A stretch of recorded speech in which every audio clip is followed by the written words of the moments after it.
Assalamualaikum warahmatullahi wabarakatuh. Video ini saya akan menerangkan berkaitan dengan asymmetric information yang berunsurkan kepada the market lemma. Apa itu asymmetric information? Okey, asymmetric information ini adalah satu keadaan ekonomi di mana terdapat pihak yang mempunyai maklumat yang lebih mendalam dalam sesuatu bidang berbanding pihak yang lain. Di pasaran terdapat dua jenis penjual. Penjual yang pertama adalah penjual yang jujur dan juga penjual yang tidak jujur. Di sini kami akan membawakan satu senario untuk dikaitkan dengan tajuk ini agar lebih mudah untuk difahami. Di dalam sebuah pasaran terdapat dua jenis kereta yang ditawarkan oleh penjual. Kereta ini terbahagi kepada dua kategori. Kereta yang pertama adalah kereta yang berkualiti tinggi yang berharga RM80,000 pada harga pasaran.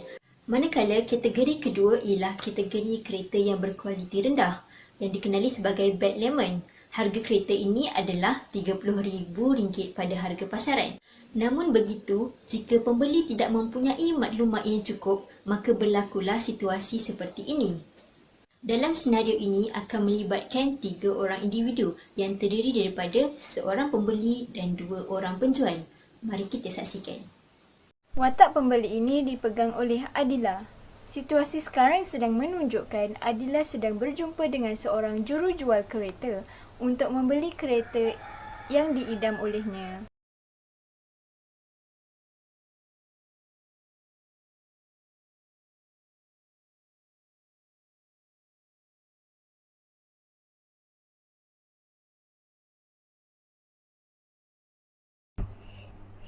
Hai Cik, boleh saya bantu?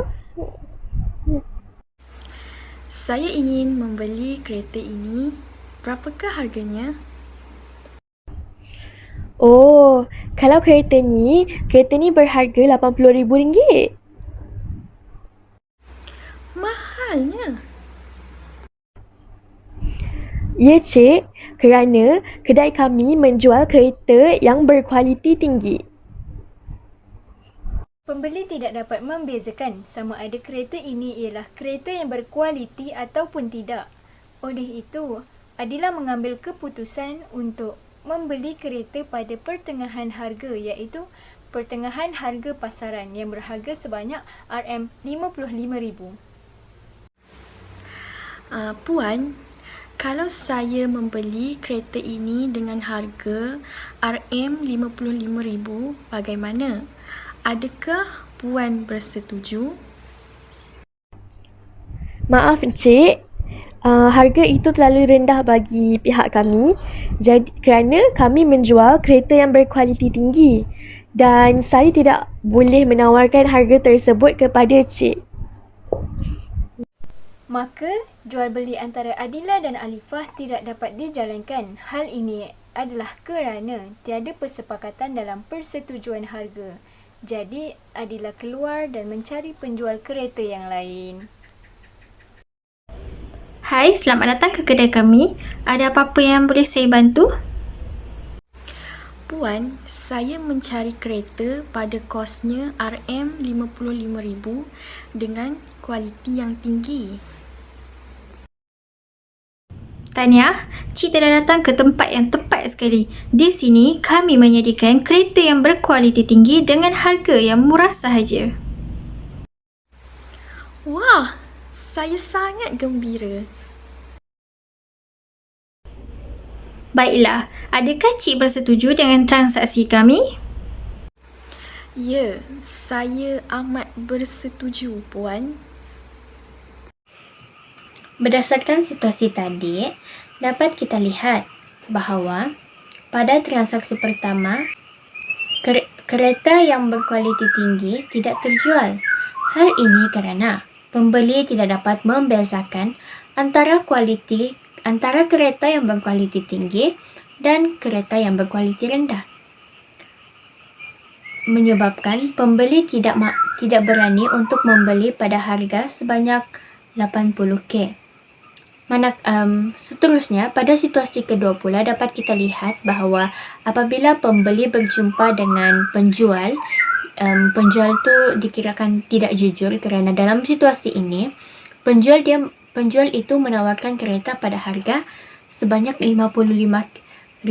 seperti yang diminta oleh pembeli.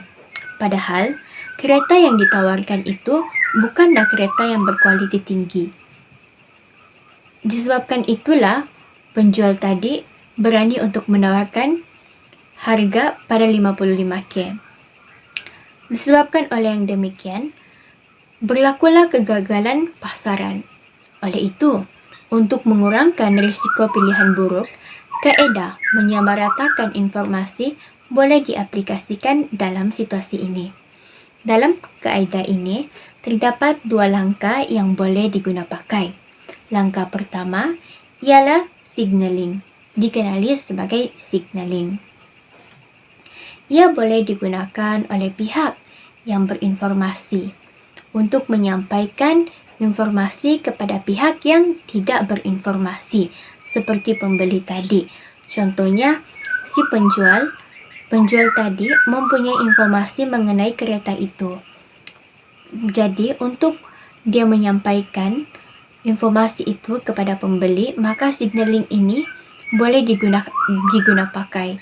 Contohnya dengan meletakkan insurans kepada kereta itu. Dengan ini, ia memberikan keyakinan kepada pembeli bahawa kereta itu adalah berkualiti tinggi. Manakala, langkah kedua ialah screening. Langkah ini lebih sesuai diguna pakai oleh pembeli, iaitu pihak yang tidak berinformasi.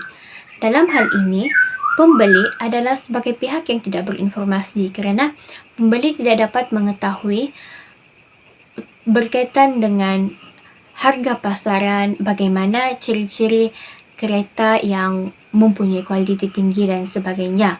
Oleh itu, dalam kaedah screening ini, pembeli sebagai pihak yang tidak berinformasi haruslah membuat satu penyelidikan yang mendalam dan menyeluruh agar pembeli dapat menepis segala maklumat yang tidak sahih dan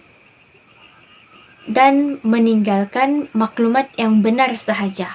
Dengan kaedah ini, pembeli dapat melindungi dirinya sendiri daripada ditipu dan akan mengelakkan penyesalan di hari kemudian. Maka begitulah secara ringkasnya berkaitan dengan adverse selection, iaitu asymmetric information in the lemon market. Sekian sahaja daripada kumpulan kami dan kami ucapkan ribuan terima kasih kerana telah meluangkan masa untuk melihat video ini.